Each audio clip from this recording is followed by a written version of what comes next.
It's love. And he did.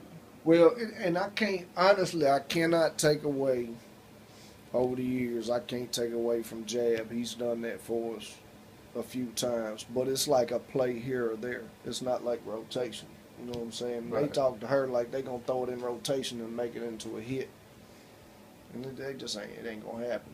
You know what I'm saying? That ain't You ain't breaking that bread or giving up head. Which that's just that's the way it is. It's business, but when you're trying to tell, I don't try to tell anybody anymore. I just let them figure it out on their own. Um, I don't concentrate on none of that. Cool, man. You play it, appreciate it. You don't, I ain't worried. I'm Yeah, not he basing told me that on that. he told me to email him a copy of the song. I'm like, all right. Yeah. I hear you, homies. All right, so let's get back to this whole discussion on mastering. Now, Loaded Joker Cortez, the Conquistador. What's your take on, or your take on, if you made a track, do you still feel that's necessary for you to send it off to be mastered? Can the maker be the master? To me, the maker can be the master. Why? Because I created it. It was my thought. And if I let somebody else do it, then it's gonna become, at the end of the day, it's gonna become their mix and their master. So me, when I send something off to get mastered, if it's too low, all I want you to do is just gain it a little. I don't want you to tweak nothing, because my effects that I want, my creativity, then it's not your creativity. It's their creativity. So me, as long as your levels are correct, and if you ain't on pinky knuckle, then you all understand that if you don't know what it is. But for those who do, you understand what it is. You know what I'm saying? But if you don't, then hey, music is supposed to be your creativity. So my take on mastering, master it yourself. Okay, so I don't agree with you, and it's good that we brothers and we don't have to agree.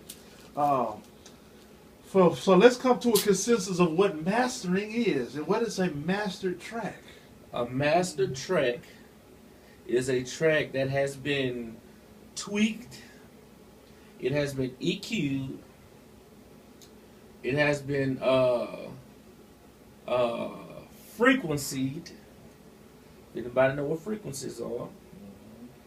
That's what a master track is. Okay, now we try to come to a consensus here on. I'm the historian, the musician, historian of Louisiana, Big Thursday, Garden Grill, Wino Alley, and what is your take on that, Mr. Fatal Image, Mr. FI? What a master track is? We were trying to come to a consensus on master. Okay, a master track is a track that is boosted to its fullest possible capability while still staying in the levels, not distorting, not sounding trashy, not sounding unclean. It is basically cleaned, polished, and boosted to its maximum possible capability that you can get out of it in layman's terms. Okay.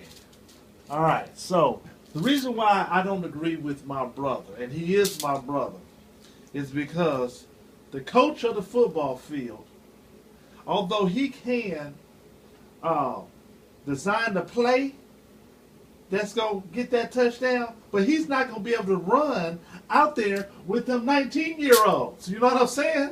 And catch that ball in the end zone, do the end zone dance. So let the guy that's all he want to do is master the track. I agree with a good bit of what he says, which is the mix. His creativity, he wants his mix. I agree. So with I that. agree with that. You get your mix to the absolute possible how you want it, and you do not send it to them on open files where they can change your mix. You send it to them on a file that's already done and completed, and all they're going to do is, like you said, they're going to boost your creation to its fullest capability. And the only reason why you send it to mastering, in my opinion, if you had the $100,000 equipment that they have, $1 million equipment that they had mastering, then you could do the same thing at your house. The difference is they literally have spent, some of them, major money on nothing but specific mastering equipment.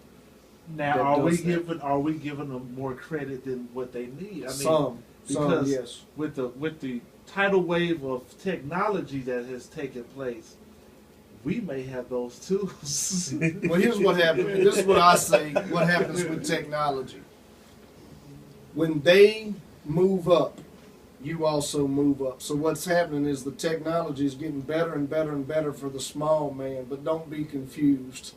That man up there, they do that. When they're done with theirs, the corporation, the huge people, it gets passed down. Yeah. Now, is it becoming hard for them to keep up? It's as hard for them to keep up now as it is for you and I to keep up now. But just like they came out with Pro Tools and it was the new industry standard, now they've come out with a new product that is the new industry standard.